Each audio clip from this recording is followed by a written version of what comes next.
네, 금융당국의 전방위적인 대출 규제로 서울 주택시장에 찬바람이 불고 있습니다. 그러면서 끌어올린 건 서울 아파트 월세인데요.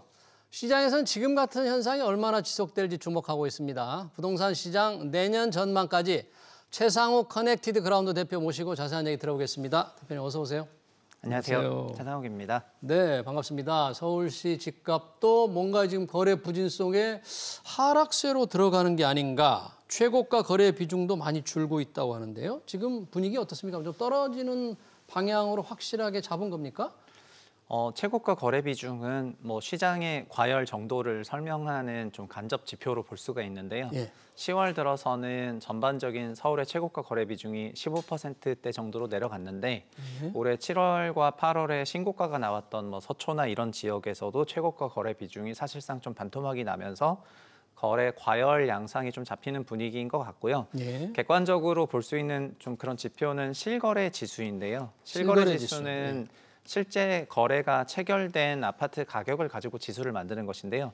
그게 9월 기준으로는 정말 미세하지만 마이너스 0.01%인데 이것이 올해 기준으로는 처음으로 마이너스를 기록을 한 거고요. 그리고 10월 실거래 지수에 대한 예고치가 마이너스 0.36입니다. 네. 그래서 월간으로 이제 막 월에 2%씩 올라가던 그런 강세장에서 급격히 하락세로 전환을 했고요. 네. 하락세로 전환한 계기도 나름 명확했습니다. 왜냐하면 8월 말 9월 초부터 가계대출 규제를 강력하게 시행을 했는데 그 시행과 함께 데이터라든가 집계 거래량 이런 것들이 동시에 꺾이는 게 나왔기 때문에 현재 시장은 누가 보더라도 이견이 크게 없을 정도로 가계대출 규제가 강력하게 작동을 하면서 거래와 가격의 위축세를 가지고 오는 그런 흐름입니다.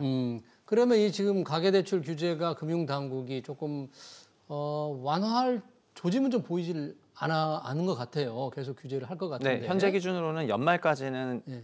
규제를 계속해서 이어나가겠다. 그게 전반적인 스탠스이고요. 예. 그러다 보니까 최근 들어서는 오히려 규제가 완화되는 것이 아니라 서민 대출이라고 할 수 있는 디딤돌 대출에도 네. 규제를 강화하면서 디딤돌 대출을 통해서 잔금을 마련하려고 했었던 분들이 계약금이나 잔금 소위 약간 몇 천만 원 정도 되는 그런 금액을 어떻게 마련하냐라고 하면서 민원성 기사들이 굉장히 많이 나오고 있는 그런 상황입니다. 네. 그러면 이런 흐름이 조금 연말까지 대출 규제가 완화되지 않고 계속 간다 그러면 내년에도 계속 조금 그런 하방 압력이 지속될 거다 이렇게 좀 봐야 할까요? 어떤 변수들이 좀 있나요?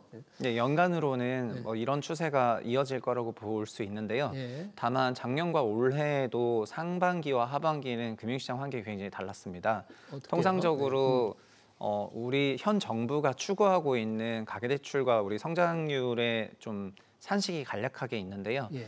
한국이 명목으로 4% 정도 성장하는 나라라고 보시면 좋겠습니다. 그래서 네. 물가 2%와 성장률 2%입니다. 이번 달에도 금통위가 있고 금통위 때 내년도 경제 성장률과 물가에 대한 여러 지표가 나오겠지만 명목 4% 정도 국가입니다. 그런데 대출은 현 금융부처에서 원하는 거는 대출은 3% 성장을 하길 원하거든요. 그러면은 GDP 대비로는 대출 증가율이 깎이기 때문에 소위 가계의 건전성이 굉장히 좋아지게 되는 그런 수치가 있고 이걸 굉장히 중요한 지표로 보고 있습니다. 대출 3%라는 거는 네. 현재 순수 가계대출만 보면 1,900조이고 예. 비영업까지 다 합치게 되면 이게 한 2,200조가 되는 건데요. 그냥 가계만 보자면은 6% 성장이 55조 원대 올라가는 거고요. 네. 이거는 월에 그냥 약 5조 원 정도의 대출 증가율을 보이면은 괜찮다라는 거가 되거든요. 예. 그래서 6% 기준으로 한다면. 네. 예, 맞습니다. 그래서 8월에 가계대출이 얼마나 증가를 했냐면 그 당시 9조 7천억이 증가를 했는데요. 그러다 보니까 월간 관리 수준을 훨씬 넘어서게 되면서 정부가 강력하게 개입을 했었던 것 같습니다. 그런데 거꾸로 연초가 되면 어떤 일이 생기냐면은 어쨌든 3%라는 대출 한도가 연초에 새로 갱신이 되기 때문에 민간 금융기관에서는 연초에는 대출을 또 완화적으로 열어주는 경향이 있습니다. 연초에는요. 네, 예. 그래서 그것이 한 7, 8월 정도 되면은 빠른 대출 수요로 인해서 꽉 차고 한 4분기 정도가 되면 이제 또 다시 잠그는 이런 패턴이 2년째 반복이 되고 있고 아마 내년에도 그렇게 될 것 같고요. 특히 내년 초에는 올해 말부터 입주를 시작하는 송파구에 있는 대형 아파트 단지가 있기 때문에 거기서 나올 대출만 해도 약 8조 원 이상이라고 추정이 되고 있습니다. 아, 거기서 나오는 대출 수요, 전세 수요 뭐 이런 것들도. 네, 그래서 그거를 올해 소화할 수는 없기 때문에 내년에 소화한다고 본다면은 내년 연초에는 그 부분이 약간 대출의 블랙홀처럼 작동을 할 것 같고요. 예. 아마 상반기에는 다시 대출이 좀 열렸다가 하반기에 또 다시 잠기는 그런 패턴이 내년에도 이어질 거라고 전망하고 있습니다. 아, 그렇군요.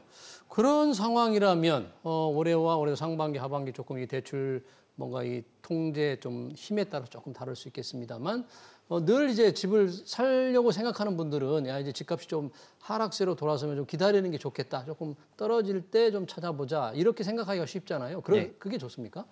현재는 주택 가격이 좀 위축세라고 말씀을 드렸고 전체적으로는 2021년에 전고점을 회복하지 못한 지역도 일반적이고요. 네. 지수로 말씀을 드리면은 현재 서울시 지수도 170 정도인데 21년에는 189였기 때문에 고점에선 10% 조정을 받았거든요. 증시로 보면은 3,000에서 현재 2,700 정도가 된 상황입니다. 개별 단지들은 뭐 신고가를 갱신한 지역도 있지만요. 네. 서울이 이 정도고 다른 지역도 평균적으로 15% 정도 하락세가 유지가 되고 있고 이게 크게 회복을 못하고 있는 상황이어서 주택을 구입하시거나 하는 의사결정을 할 때 집값이 너무 가파르게 올라가지고 뭐 급하게 결정하거나 하실 필요는 전혀 없다고 말씀드리겠고요. 급하게 결정할 필요 없다. 네, 당분간은 지금처럼 수요가 조금 위축된 상태로 이어질 거라고 보기 때문에 네. 그냥 자기 자신의 뭐 구매력이나 소득이라든가 그런 기준에 맞게 또 자기가 집을 사야 될 타이밍이 또 있잖아요. 보통 우리나라 사람들이 뭐 학령기 자녀가 있거나 이사를 그렇죠. 가면서 이제 하게 되는 네. 건데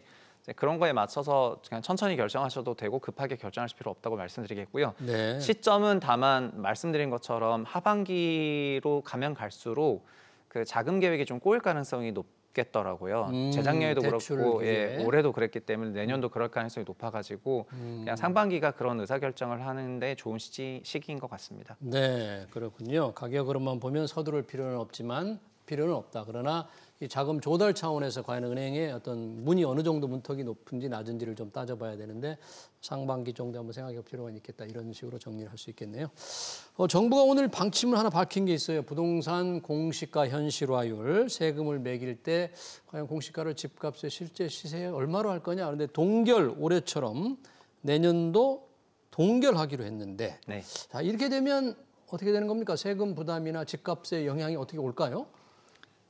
보유세 현실화에 대한 그런 정책은 바로 이전이었던 문재인 정부에서는 보유세 공시 가격을 시세의 거의 95%에서 100%까지 맞추겠다는 그런 방침 하에 공시가율이 매년 올라가는 경향이 있었는데 현 정부 들어서는 공시가율 현실화를 멈췄거든요. 그래서 올해가 공시가 현실화율이 시세의 약 69% 정도 되는 건데요. 아파트 기준으로요. 네, 내년에도 이 기준을 이어나가겠다고 했기 때문에 올해만 놓고 내년에 예상을 해보자면은 올해 주택 가격이 좀 크게 올랐던 강남권에 있는 주택들은 내년에 보유세가 올해 주택 가격 상승률만큼 올라갈 것이고요. 많이 올랐던 데는. 네, 반대로 올해 하락세가 있었던 그런 지역에서는 내년에 보유세가 내려간다는 것을 의미하겠습니다. 네. 그래서 합쳐서 보면은 내년에도 보유세가 올해와는 크게 다르진 않을 것 같고요. 예. 다만 고가나 초고가 아파트를 중심으로 올해 좀 많이 올랐었기 때문에 이런 서초 강남권 그리고 용산, 마포 이런 지역들에서는 보유세가 좀 큰 폭으로 인상이 있을 것 같습니다. 뭐한 20-30% 정도 오를 수도 있겠네요, 보유세가.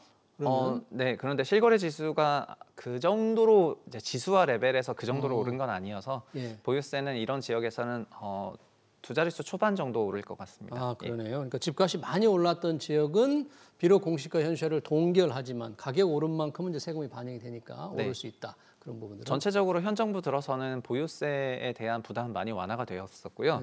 그리고 22년 그러니까 대통령 당선 첫 해에 그 해 연말에 여야가 합의해서 그 종부세에 대해서도 완화를 해줬기 때문에요. 네. 2주택까지는 보유세 부담이 많이 완화가 되어 있습니다. 네. 그래서 아마 1주택, 2주택을 갖고 계신 분들은 공시가 현실화에 대해서도 그렇게 부담을 안 느끼실 거라고 생각을 합니다. 네, 알겠습니다. 지금 이제 아까 대출 규제 얘기를 계속 해주시긴 했습니다만 늘 이 대출 규제와 우리가 관련되는 게 금리인데 한국은 금통위가 이제 이달 28일에 있고요. 네. 미국도 연준이 지금 벌써 2차례 금리를 낮추긴 했습니다만 앞으로도 뭐 조금 금리를 더 내릴 것인데 속도는 어떻게 될지는 조금 불투명합니다. 이런 미 연준 우리 하는 금통위의 금리 결정과 부동산 시장의 영향을 연계해서 본다면 어떤 상황이 펼쳐질까요? 금리는 전세 가격에 뭐 상당한 영향을 주는 그런 지표가 되겠습니다. 사실 네. 금리는 전체적으로는 특정 자산에 대한 그런 기대 수익률을 건드리는 지표가 되는 건데요. 금리가 내려간다는 거는 성장률이 내려간다는 말과도 같고, 성장률이 내려간다는 말은 특정 자산에 대한 기대 수익률이 내려간다는 말과도 같거든요. 근데 기대 수익률 내려간다는 거는 역설적으로 채권회사처럼 가격은 상승한다는 것을 의미하게 되겠습니다. 그래서 예. 월세와 전세가 우리나라에서 월세, 전세 수합하는 그런 비율도 있는데 금리의 영향을 따라 가지고 그게 계속 변하는데요. 예. 요점은 그런 거입니다. 월 300만 원을 내고 있는 그런 단지가 있다면 연에는 3,600만 원을 내는데요. 3,600만 원을 6%로 할인하면은 6억 원이지만은 네. 그거를 4%로 할인하면은 9억 원이 되거든요. 그래서 시장에서 6%대의 그런 금리 요구 수익률을 가지고 있느냐, 4%대의 요구 수익률을 갖고 있느냐에 따라서 월 300만 원의 현금 흐름은 동일하다 하더라도 해당 전세 가격은 6억이냐 9억이냐 이렇게 큰 폭의 변화를 보이게 되어 있습니다. 예. 그래서 금리가 내려가면은 전세 가격이 상승을 하고 금리가 올라가면 전세 가격이 하락을 하는데요. 올해는 이제 기준금리는 꽤 동결이었고 한 번 내렸지만은 시장금리가 기준금리를 좀 선행한다 치면은 3년 국고채 3년 금리는 지금 2.95% 정도 되는데 1년 전이랑 비교하면은 이게 20% 그러니까 3.6에서 내려온 것입니다. 네. 3.6에서 2.95로 내려왔기 때문에 20% 정도 금리 인하가 있었고 그 금리 인하만큼 올해 전세가격이 크게 올랐거든요.